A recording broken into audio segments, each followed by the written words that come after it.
बच्चों, आप सभी का हमारे YouTube channel ideal day classes में स्वागत है। बच्चों, आज हम आपके लिए कक्षा 10वीं विषय गणित के महत्वपूर्ण प्रश्न लेके आए हैं, जिसमें आज आपको महत्वपूर्ण प्रश्न कौन सा बताएंगे। आपका 4 अंक का प्रश्न बताएंगे, प्रतिस्थापन विधि और विलोपन विधि। आपको ये प्रश्न आपके पेपर में आना निश्चित समझिए। तो चलिए देखते हैं ये प्रश्न क्या कह रहा है। प्रश्न को पढ़ लेते हैं। सबसे पहले समीकरण युग्म x ऋण 2y बराबर 0, 3x धन 4y बराबर 20 को प्रतिस्थापन विधि से हल कीजिए। कौन सी विधि से हल करना है? प्रतिस्थापन विधि। तो आपको यहाँ प्रतिस्थापन विधि और विलोपन विधि आपके पेपर के दृष्टिकोण से बहुत ही महत्वपूर्ण विधियाँ हैं। ये आपका 4 अंक का प्रश्न आएगा, इसकी तैयारी आप अच्छे से कीजिए। चलिए देखते हैं इस प्रश्न को कैसे हल करेंगे। सबसे पहले आप हल लिखेंगे। हल लिखने के बाद जो x ऋण, ये आपका क्या दिया है, आपका ये x ऋण 2y बराबर 0, ये आपका समीकरण नंबर 1 हो गया। फिर दिया है 3x धन 4y बराबर 20, समीकरण नंबर 2। अब इसे हम हल करेंगे तो हम सबसे पहले क्या ले लेंगे, समीकरण 1 से। क्या लिखेंगे यहाँ पे? समीकरण 1 से। अब हमारा समीकरण 1 क्या है? समीकरण 1 है x ऋण 2y बराबर 0। अब यहाँ क्या करें आप? यहाँ पे या x का पक्षांतर कर दीजिए या y का। तो हम किसका पक्षांतर कर देंगे? यहाँ पे ऋण 2y का पक्षांतर करेंगे तो किसका मान मालूम हो जाएगा हमें? x का। तो अब पक्षांतर करते हैं तो x बराबर क्या हो गया? ऋण 2y का पक्षांतर कितना हो गया? धन 2y। इसे आप नाम दे दीजिए समीकरण नंबर 3। ये किसका मान निकल गया? आपका x का मान। इस x के मान को आप समीकरण 2 में रख दीजिए, 1 में नहीं रखेंगे, क्योंकि समीकरण 1 से ही हमारा ये x का मान निकला है। इसलिए क्या लिखेंगे यहाँ पे? समीकरण 2 में किसका मान रखना है हमें? x का मान रखने पर अब समीकरण 2 में x का मान, समीकरण 2 क्या है अपना? समीकरण 2 को लिख दीजिए 3x धन 4y बराबर 20। ये अपना क्या है? समीकरण नंबर 2। इसमें किसका मान रखेंगे? x का मान। तो ये 3 लिख दीजिए और x का मान कितना आ गया? 2y। ये हमारा x का मान आ चुका है 2y धन 4y बराबर 20। अब क्या करेंगे? 3 का 2 में गुणा की, 3 दूनी 6y। ये आपने क्या किए? ये 3 का 2 में गुणा की तो कितना हो गया? 6y। फिर ये धन 4y जैसा का वैसा। ये लिख दी हमने धन 4y बराबर 20। अब ये 6y और 4y जुड़ जाएगा तो कितना हो जाएगा? आप 6y में 4y को जोड़ेंगे तो कितना हो जाएगा? 10y बराबर 20। तो यहाँ लिख दीजिए ये क्या हो गया? 10y बराबर 20। तो y बराबर, अब ये 10 का क्या करेंगे हम? पक्षांतर कर देंगे। इन दोनों के बीच में काय का चिन्ह? गुणा का। 10 का पक्षांतर किए तो काय में चल जाएगा? गुणा में है तो भाग में। तो यहाँ पे क्या हो जाएगा? 20 भागित 10। यहाँ लिख देंगे हम 20 भागित 10। अब 10 का भाग 20 में दिए तो कितने बार जाएगा? 2 बार। 10 दूनी 20। तो y का मान कितना आ गया? 2। अब इस y के मान को आप किस में रख दीजिए? समीकरण 3 में। तो आपको किसका मान मालूम हो जाएगा? x का मान। यहाँ लिखेंगे समीकरण कौन से में रखेंगे? 3 में y का मान रखने पर समीकरण 3 क्या है हमारा? x बराबर 2y। x बराबर 2y। तो x बराबर 2, y का मान कितना आ गया? ये हमारा y का मान कितना है? y बराबर 2 आया। ये दिख रहा है आपको? ये y बराबर 2। इसको हम कहाँ रख देंगे? y के स्थान पे। तो यहाँ पे y का मान 2 रख दिए। तो x बराबर 2 दूनी 4। तो x का मान कितना हो गया? 4। तो आपको समीकरण युग्म का प्रतिस्थापन विधि से हल करना था, तो इसका निकाय हल क्या हो जाएगा? लास्ट में लिख देंगे अतः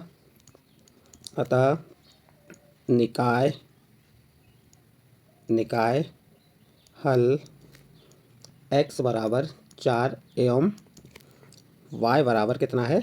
2 है। इस प्रकार से आपका ये प्रश्न कंप्लीट हो गया। यदि आपने इसको ऐसा किए हैं तो आपको पूरे मार्क्स मिलेंगे। एक बार इस क्वेश्चन को हम रिपीट कर देते हैं। जैसे आपको प्रश्न दिया, समीकरण युग्म x ऋण 2y बराबर 0, 3x धन 4y बराबर 20 को प्रतिस्थापन विधि से हल कीजिए। तो कौन सी विधि का उपयोग करना है यहाँ पे? प्रतिस्थापन। यदि विलोपन से कहते हैं तो आप इसको विलोपन से करते हैं, या कोई विधि नहीं बोला है, ओनली समीकरण युग्म हल कीजिए कहा है तो आप प्रतिस्थापन या विलोपन दोनों में से कोई भी विधि का उपयोग कर सकते हैं। देखिए हमने क्या किया, दोनों समीकरण लिख दिए। समीकरण 1 लिख दिए, इसको समीकरण नंबर 2 नाम दे दिए। फिर आप समीकरण 1 से, तो यहाँ से कोई भी समीकरण को ले सकते हैं, कोई जरूरी नहीं कि आप समीकरण 1 ही लें, लेकिन हमने कौन सा लिए? समीकरण 1। समीकरण 1 से तो हमने समीकरण 1 को लिख दिए। समीकरण 1 क्या है अपना? x ऋण 2y बराबर 0। अब क्या करेंगे यहाँ पे? आप ये ऋण 2y का पक्षांतर कर दीजिए या x का। तो हमने यहाँ किसका पक्षांतर किए? ऋण 2y का। जब ऋण 2y का पक्षांतर किए तो ऋण में था तो काय में चले गया? धन में। तो x बराबर क्या आ गया? 2y। फिर समीकरण 2 में x का मान रख देंगे। अब क्वेश्चन उठता है यहाँ पे समीकरण 2 में ही क्यों रख रहा है? क्योंकि ये समीकरण 1 से x का मान बना है, इसलिए समीकरण 2 में x का मान रख देंगे। क्या करेंगे? अब समीकरण 2 को रख दीजिए, लिख लीजिए यहाँ पे 3x धन 4y बराबर 20। ये समीकरण 2 को लिख दिए। फिर यहाँ x के स्थान पे हमने किसका मान रख दिए? एक्स का मान रख दीजिए, एक्स का मान कितना है 2y, तो ये 2y को एक्स के स्थान पर लिख दीजिए। फिर बाकी जैसा का वैसा धन 4y बराबर 20, फिर 3 का 2 में गुणा किए, देखिए 3 का 2 में गुणा किए 3 दूनी 6y हो गया। फिर धन जैसे का वैसा लिखे, धन 4y बराबर 20। अब देखिए ये 6y और धन 4y क्या हो जाएंगे, जुड़ जाएंगे, कितना हो जाएगा ये 6 और 4 10y, ये आ गया 10y बराबर 20। y बराबर क्या हो जाएगा, फिर 10 का पक्षांतर की भाग में गया और 10 का भाग 20 में दी कितने बार गया, 2 बार, तो y का मान 2 आ गया। और इस y के मान को आप समीकरण 3 में रख दीजिए, क्योंकि समीकरण 3 में रखने से आपको सरलता जाएगी। आप 1 में भी रखेंगे तो आंसर आ जाएगा, 2 में भी रखेंगे तो आएगा, लेकिन 3 में आपको सरलता जाएगी। तो समीकरण 3 अपना क्या है, x बराबर 2y, तो x का किसका मान रखना है यहाँ पे, y का मान ही रख दिए 2, 2 दूनी 4, इस प्रकार आपका x का मान 4 आ गया। और लास्ट में लिख देंगे अतः निकाय हल x बराबर 4 एवं y बराबर 2 है। इस प्रकार बच्चों आपका ये जो प्रश्न है प्रतिस्थापन विधि से हल कंप्लीट हुआ। इसके बाद हम आपको नेक्स्ट प्रश्न बताएंगे। नेक्स्ट प्रश्न क्या है अपना, देखते चलिए। इसके बाद नेक्स्ट अठवें में भी आ सकता है, आपको 2 प्रश्न आएंगे। तो नेक्स्ट प्रश्न है अपना, 2 संख्याओं का अंतर 26 है और एक दूसरी संख्या की 3 गुनी है, तो उन्हें ज्ञात कीजिए। आप ये दोनों प्रश्नों में से कोई भी एक प्रश्न कीजिए, चाहे आप इसके ऊपर वाला कीजिए या इसको आपको विलोपन विधि में भी अठवें में 2 क्वेश्चन आ सकते हैं। तो ये आपके सेट के जो आपको राष्ट्रीय शिक्षा केंद्र द्वारा सेट दिया गया है उसके प्रश्न हैं। तो इस प्रकार से इस प्रश्न को अभी हम आपको समझा रहे हैं। चलिए इसका हल क्या होगा, सबसे पहले आप क्या लिख देंगे, हल लिखेंगे। हमने ये हल लिख दिए, क्या करेंगे इसमें हम हल लिख देंगे। एक मिनट, इसमें थोड़ी इसको मोटा कर देते हैं हम। ये हल लिख दी हल हमने। हल लिखने के बाद क्या करेंगे, हमें प्रश्न क्या कहा, प्रश्न को एक बार रिपीट करते हैं। 2 संख्याओं का अंतर 26 है और एक संख्या दूसरी संख्या की 3 गुनी है, तो उन्हें ज्ञात कीजिए। किन्हें ज्ञात करना है, हमें संख्या ज्ञात करना है। तो हमें संख्या मालूम नहीं है, जिसे ज्ञात करना रहता है उसको मान लेंगे। हम क्या लिखेंगे, माना पहली संख्या x है। क्या लिखेंगे, माना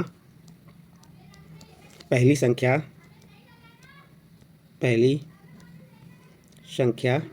क्या हो गई, x। ये मान ली हमने पहली संख्या x। फिर दूसरी संख्या मानना पड़ेगा हमें, दूसरी संख्या मान लेते हैं हम। तो दूसरी संख्या क्या हो जाएगी, दूसरी संख्या क्या हो गई, ये y। ये आपकी दूसरी संख्या y हो गई। हमने जो चीज़ ज्ञात करना वह मान ली, पहली संख्या दूसरी संख्या मान ली। अब इसमें क्या कह रहा है, 2 संख्याओं का अंतर 26 है, तो यहाँ पे हम प्रथम शर्त लगा लेंगे। पहले यहाँ लिखेंगे प्रथम शर्त। देखिए प्रथम शर्त में क्या कह रहा है, 2 संख्याओं का अंतर मीन्स होता है घटाना। तो 2 संख्या कौन सी होगी, पहली संख्या हमारी ये x हो गई, दूसरी संख्या y होगी। इन दोनों का अंतर कितना है, 26 है। तो क्या हो जाएगा यहाँ पे, x ऋण y बराबर 26। ये हमारा क्या निकल गया, समीकरण नंबर 1। प्रथम शर्त हो गई हमारी, यहाँ 2 संख्याओं का अंतर 26 बताया, तो इस प्रथम शर्त से हमने 2 संख्याओं का अंतर क्या हो गया, x ऋण y बराबर 26। अब द्वितीय शर्त क्या कह रहा है, एक संख्या दूसरी संख्या से 3 गुनी है। तो यहाँ पे आपको लिखना पड़ेगा, क्या लिखना पड़ेगा, द्वितीय शर्त। द्वितीय शर्त में क्या लिख देंगे हम, द्वितीय शर्त में क्या कह रहा है, एक संख्या कौन सी, पहली संख्या दूसरी संख्या से 3 गुनी है। तो यहाँ पे क्या हो जाएगा, आप क्या लिखेंगे, एक संख्या क्या हो गई हमारी x और दूसरी संख्या क्या हो गई y। तो कितनी गुनी है दूसरी संख्या, ये y 3 गुनी है, 3y हो जाएगा। तो ये आपका बन गया समीकरण नंबर 2। अब इसको आप विलोपन या प्रतिस्थापन विधि से हल कर सकते हैं, जो विधि आपको बन जाए, जो सरल लगे उससे हल कर सकते हैं आप। तो हम इसको विलोपन से करेंगे। यहाँ पे क्या करेंगे, जो हमारा x का मान आया है, x का मान कितना आया है, 3y आया है, इसको हम समीकरण 1 में रख देंगे। तो यहाँ लिखना पड़ेगा, क्या लिखेंगे हम, क्या लिख देंगे, समीकरण 1 में x बराबर 3y रखने पर। अब समीकरण 1 क्या है हमारा, x ऋण y बराबर 26। किसका मान रखना है हमें, x का मान रखना है। x का मान कितना है, 3y है। x का मान 3y, तो यहाँ पे x के स्थान पे क्या रख देंगे, 3y। चलिए x के स्थान पे हम 3y रखें, x का मान कितना हो गया, 3y ऋण y बराबर 26। अब 3y में से y घटाए तो कितना आ जाएगा, 2y बराबर 26। अब क्या करेंगे हम, ये हमारा 2y बराबर 26 कैसे आया, 3y में से y घटाए तो 2y बराबर 26 आ गया। अब ये 2 का पक्षांतर करेंगे, इन दोनों के बीच में गुणा का चिन्ह तो काय में जाएगा, ये भाग में। तो y बराबर कितना हो जाएगा, y बराबर 26 भागित 2। अब क्या करेंगे, आप भाग दे देंगे किसमें, 2 का भाग 26 में दिए, तो y का मान कितना आ जाएगा, y बराबर 2 एकम 2 13। 2 का भाग 26 में दिए कितना आ जाएगा, 13। ये y का मान आ गया। इस y के मान को आप क्या कीजिए, y बराबर कितना आया, 13। इस मान को आप समीकरण 2 में रख दीजिए, तो आपको किसका मान मालूम हो जाएगा, x का मान। तो चलिए यहाँ पर लिख देंगे हम, क्या लिखेंगे, समीकरण 2 में 2 में y बराबर 13 रखने पर। अब समीकरण 2 क्या है हमारा, कहाँ पे देखिए ये दिया है, ये समीकरण 2 दिया है, x बराबर 3y। तो आप एक बार लिख दीजिए x बराबर 3y, ये रख दी हमने। ये x बराबर 3, y का मान कितना है 13, y का मान कितना है तो y का मान 13 लिख दिए। फिर x बराबर 13 का 3 में गुणा की 13 तिया 39, तो ये किसका मान आ गया, x का मान आ गया। अब क्या ज्ञात करने का है आपको, उन्हें ज्ञात कीजिए, किन्हें ज्ञात कीजिए, संख्याओं को। कौन संख्या, पहली संख्या और दूसरी संख्या। तो लिख देंगे उत्तर में, अतः पहली संख्या x बराबर 39 और दूसरी संख्या क्या हो गई, दूसरी संख्या y बराबर 13 है। इस प्रकार से ये प्रश्न का हल कंप्लीट हुआ। आप इसे चेक भी कर सकते हैं, दो संख्याओं का अंतर, तो दो संख्या में पहली संख्या कितनी है हमारी 39 और दूसरी संख्या कितनी है 13। आप इससे घटा दीजिए तो कितना आ जाएगा 26, यानी दो संख्याओं का अंतर 26 आ रहा है, उत्तर हमारा सही है। इस प्रकार बच्चों आपका ये प्रश्न यहाँ पे कंप्लीट होता है।